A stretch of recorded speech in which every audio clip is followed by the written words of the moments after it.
proudly on Air America Radio. Jake Huger and Ben Mangus with you. We got a lot to get to in this hour, and we want to do some great content for you. We got Bill O'Reilly, two great clips of his spouting more nonsense.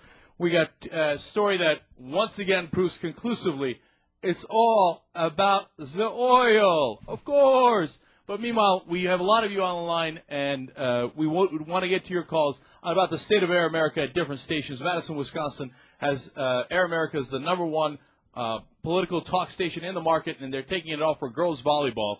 And it makes no sense whatsoever. Their sales staff says they can't sell it. That doesn't make any sense. That means that they shouldn't be in the job that they're in if you can't sell the number one talk station in the market.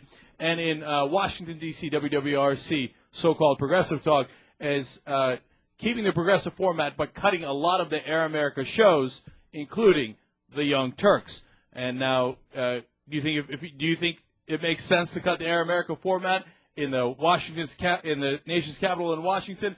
I don't think so. But they say they got a big name to replace us, so I thought it was going to be Tom Cruise or Harrison Ford or something, or maybe Bill Clinton or Hillary Clinton. Welcome to the George Clooney Show.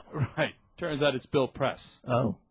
All right. And everybody doing the show, God bless him. Go forward. Though you got to wonder about a company that he works for that looks to undermine Air America at every turn. Maybe people try conservative programming and liberal programming and give both of it. Maybe the market determines it in a world that has gone mad. Right. And once they give both of them a fair shot, and it turns out, hey, look, 50% of the country likes this kind of programming, 50% of the country likes this kind of program. But that's not the world we live in. We live in a world where the right wing intimidates the government, companies at every turn to make sure that the other voice doesn't get out. So now, and when they have their power, they use it in a crushing way. So when we have the power, there's no reason why we shouldn't fight back with everything at our disposal. The point is, if you fight back, you'll get some. How do you think the right wing got a lot of their gains? They did it through intimidation and pressure. Pressure works. That's why we need to fight just as hard. At this point, we need to fight harder to make sure that our side wins. And look, a Democratic president is not going to, stand up and nobly fight corporate America. We know that. We like corporate America. The fact of the matter is that.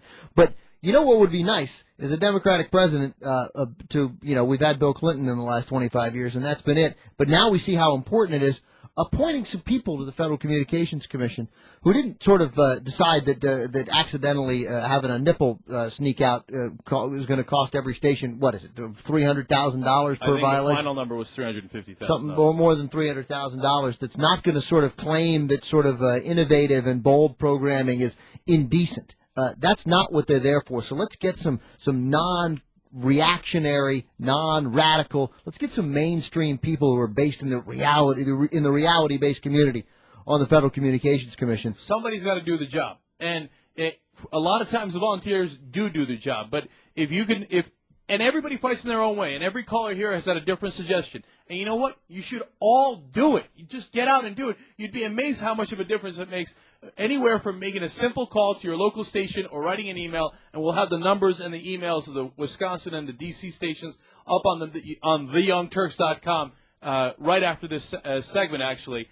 To setting up an organization that does this on a methodical and regular basis. Republicans do that all the time. They pay people to make calls, to write letters, so that it'll appear that there's fake concern, fake outrage in the country. Where you guys have real concern and you have things to be outraged over, you don't need to fake it. So God bless. Go forward. I think Air America did, and other progressive shows did contribute enormously to the victory last November. All right, let me say one last thing about that. Now, on the conservatives, they don't mind giving money in hundreds of millions of dollars quantities. Richard Millen Scaife, he runs papers and other organizations that lose money all the time, and he does it because he cares about the conservative cause. And, people don't go around saying, oh, your paper's losing money, because he's willing to keep losing money. The Washington Times loses more money than anybody knows what to do with. They do it because they believe in those conservative causes or whatever, and nobody ever says, oh, you're losing money or whatever it is.